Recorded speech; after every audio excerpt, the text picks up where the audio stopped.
আমার প্রিয় অষ্টম শ্রেণীর সকল ছাত্রছাত্রীদের জন্য নিয়ে চলে এলাম পরীক্ষার ঠিক আগের মুহূর্তে পরিবেশ ও বিজ্ঞান বিষয়ে একটি চূড়ান্ত গুরুত্বপূর্ণ নমুনা প্রশ্নপত্র ও সাথে তার উত্তর। এই প্রশ্নপত্রে থাকা প্রতিটা প্রশ্ন পরীক্ষার জন্য ভীষণ গুরুত্বপূর্ণ, পরীক্ষাতে আসার মতো প্রশ্ন। কাজেই তোমরা যারা পরিবেশ বিষয়ে ভালো রেজাল্ট করতে চাইছো, অবশ্যই এই নমুনা প্রশ্নপত্রে থাকা ছোট বড় প্রতিটা প্রশ্ন খুব ভালো করে পড়ে রাখো। এখান থেকে বেশ কিছু প্রশ্ন তোমাদের পরীক্ষাতে হুবহু কমন পাবে। সো সম্পূর্ণ প্রশ্নপত্রটিকে উত্তরসহ একদম প্রথম থেকে দেখে নেওয়া যাক। শুরুতেই রয়েছে একের দাগ, বলা হচ্ছে সঠিক উত্তরটি নির্বাচন করো। এখানে 12টি এমসিকিউ টাইপ প্রশ্নের উত্তর লিখতে হবে। প্রতিটি প্রশ্নের মান 1 নম্বর করে, টোটাল 12 নম্বর রয়েছে। প্রথম প্রশ্ন, চাপ বাড়লে বরফের গলনাঙ্ক কমে যায় নাকি বেড়ে যায় নাকি একই থাকে? উত্তর হবে কমে যায়। দ্বিতীয় প্রশ্ন, সালোক সংশ্লেষে উৎপন্ন গ্যাসটি হলো, উত্তর হবে O2 অর্থাৎ অক্সিজেন। এরপর 3 নম্বর প্রশ্ন, আমন ধান চাষের জন্য আদর্শ মাটি হলো, উত্তর হবে এগুলির মধ্যে রাইট আনসার অপশান খ, এঁটেল মাটি। তোমরা দেখতে পাচ্ছ যে আমরা প্রতিটা প্রশ্নের উত্তর ঠিক সেই প্রশ্নের নিচে করে দিয়েছি, শুধুমাত্র তোমাদের সুবিধার কথা ভেবে। এরপর 4 নম্বর প্রশ্ন, রবি শস্য চাষ করা হয় গ্রীষ্মকালে, বর্ষাকালে, শরৎকালে নাকি শীতকালে? উত্তর হবে শীতকালে। 5 নম্বর প্রশ্ন, কালো চায় প্রচুর পরিমাণে থাকে কি, কোন ভিটামিন? উত্তর হবে ভিটামিন বি। এরপর 6 নম্বর প্রশ্ন, গ্যালভানাইজেশন পদ্ধতিতে কোন ধাতুর প্রলেপ দেওয়া হয়? উত্তর হবে দস্তা, অর্থাৎ অপশানগুলির মধ্যে রাইট অ্যান্সার অপশান খ। এরপর 7 নম্বর প্রশ্ন, সূর্য থেকে পৃথিবীতে কোন পদ্ধতিতে তাপ আসে? উত্তর হবে বিকিরণ পদ্ধতি। নেক্সট 8 নম্বর প্রশ্ন, ম্যাগনেসিয়ামের পরমাণু ক্রমাঙ্ক? উত্তর হবে 12। এই প্রশ্নটিও ইম্পর্টেন্ট রয়েছে পরীক্ষার জন্য। নেক্সট 9 নম্বর প্রশ্ন, সোডিয়াম ক্লোরাইডের জলীয় দ্রবণের তড়িৎ বিশ্লেষণে অ্যানোডে উৎপন্ন হয়, উত্তর হবে ক্লোরিন। পরের প্রশ্ন, ওয়েল্ডিং বা ধাতু ঝালাই করতে যে গ্যাসটি পোড়ানো হয় তা হলো, উত্তর হবে অ্যাসিটিলিন, অর্থাৎ এখানে সঠিক উত্তর হবে অপশান খ। এরপর 11 নম্বর প্রশ্ন, আগাছানাশক হিসাবে ব্যবহৃত হয়, উত্তর হবে পিক্লোরাম।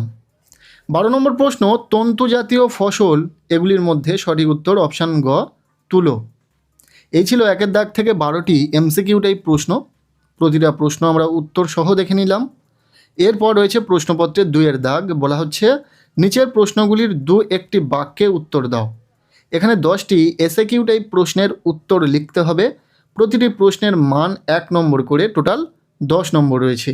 আমরা তোমাদের সুবিধার কথা ভেবে প্রশ্নগুলির উত্তর করে দিয়েছি, দেখে নাও উত্তর সহ প্রতিটা প্রশ্ন। প্রথম প্রশ্ন, গ্যালভানাইজেশন পদ্ধতি কি?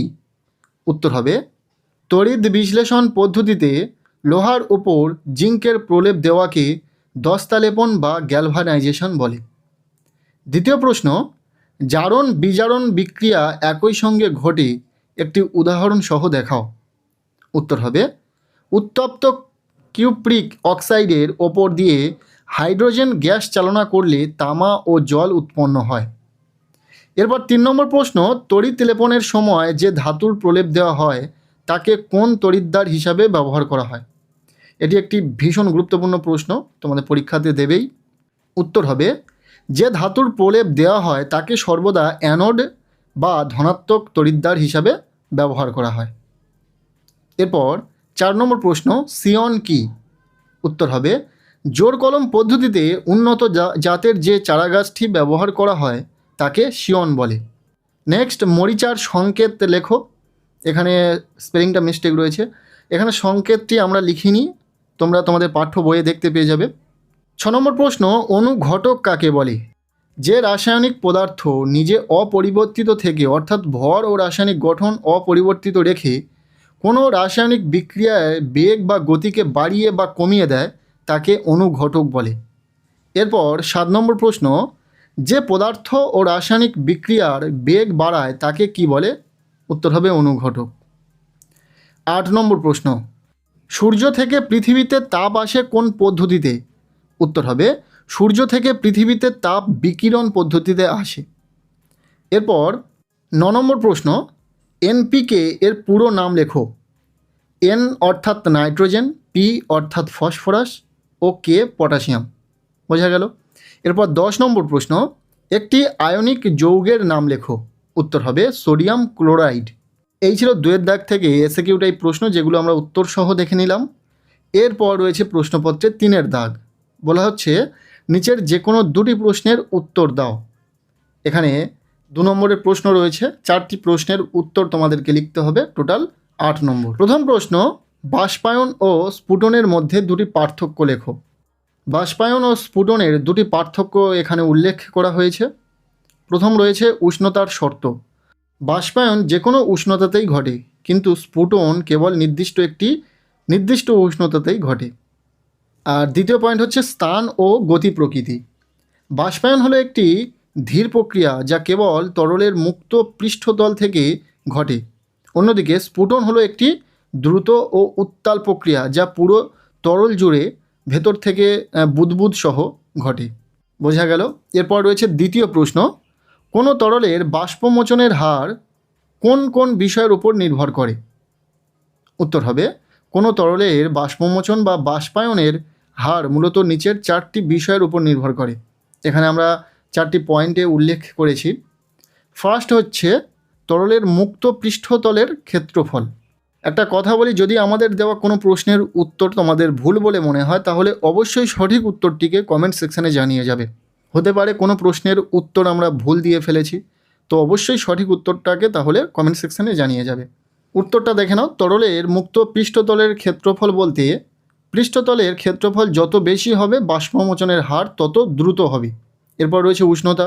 উষ্ণতা বাড়লে তরলের বাষ্পমোচনের হারও বৃদ্ধি পায়, প্রত্যেকেই জানো। বায়ুর আর্দ্রতা। বায়ুতে জলীয় বাষ্পের পরিমাণ কম থাকলে, অর্থাৎ শুষ্ক বায়ু হলে বাষ্পমোচন দ্রুত হয়, আর আর্দ্রতা বেশি হলে বাষ্পমোচনের হার কমে যায়। বায়ুর প্রবাহ। তরলের উপর দিয়ে বাতাস চলাচল করলে বাষ্পমোচনের হার বেড়ে যায়। প্রত্যেকটি পয়েন্ট ধরে ধরে বলে দিলাম। এরপর রয়েছে 3 নম্বর প্রশ্ন, তাপমোচী বিক্রিয়া কাকে বলে? উদাহরণ দাও। উত্তর হবে যে রাসায়নিক বিক্রিয়ায় বিক্রিয়ক পদার্থগুলি থেকে উৎপন্ন পদার্থে পরিণত হওয়ার সময় পরিবেশে নির্দিষ্ট পরিমাণ তাপ শক্তি উৎপন্ন বা নির্গত হয় তাকে তাপমোচী বিক্রিয়া বলে। উদাহরণ, জলে পরচুন ক্যালসিয়াম অক্সাইড যোগ করলে প্রচুর পরিমাণে তাপ উৎপন্ন হয় এবং জল ফুটতে শুরু করে। এরপর রয়েছে প্রশ্নপত্রে 4-এর দাগ। বলা হচ্ছে নিচের প্রশ্নগুলির উত্তর দাও। এখানে 3 নম্বরের বড় প্রশ্ন রয়েছে। 8টি প্রশ্নের উত্তর তোমাদেরকে লিখতে হবে। প্রতিটি প্রশ্নের মান 3 নম্বর করে, টোটাল 24। প্রথম প্রশ্ন, মরচে কি? মরচে ধরার সময় জারণ বিজারণ একসঙ্গে ঘটে, ব্যাখ্যা করো। ভীষণ ইম্পর্টেন্ট একটি প্রশ্ন, পরীক্ষাতে আসার সম্ভাবনা রয়েছে, খুব ভালো করে পড়ে নেবে। আমরা উত্তরটা করে দিলাম না, যেহেতু উত্তরটা একটু বড় হবে তাই এখানে আমরা উত্তরটা শেয়ার করলাম না। যদি উত্তর পেতে সমস্যা হয়, কোনো প্রশ্নের উত্তর তোমার কাছে যদি না অ্যাভেলেবেল থাকে তাহলে অবশ্যই কমেন্ট সেকশানে জানাবে, আমরা সময় মতো উত্তর তোমাদেরকে শেয়ার করে দেব। এরপর 4.2-এর প্রশ্ন, বর্জ্য নিরোধক কি? বর্জ্যপাতের সময় আমাদের কি কি করা উচিত নয়? ইম্পর্টেন্ট প্রশ্ন। এর অথবা দিয়ে প্রশ্ন, তড়িৎ বিশ্লেষণ কাকে বলে? মৃদু তড়িৎ বিশ্লেষণের উদাহরণ দাও। এরপর 3 নম্বর প্রশ্ন, জৈব সার অজৈব সারের চেয়ে ভালো, ব্যাখ্যা করো।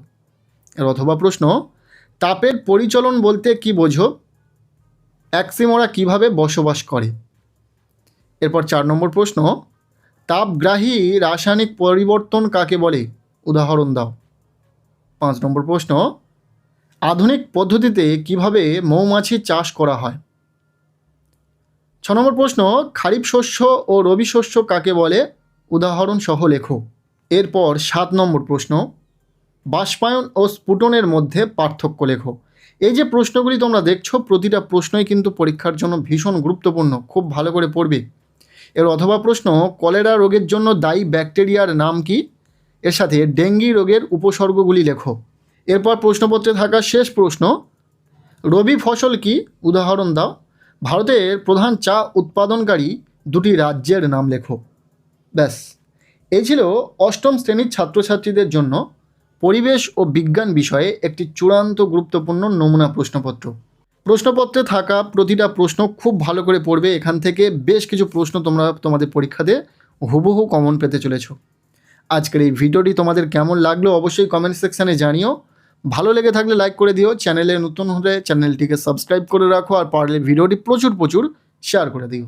প্রত্যেকের পরিবেশ ও বিজ্ঞান পরীক্ষা খুব ভালো হোক, সবার জন্য শুভ কামনা রইল।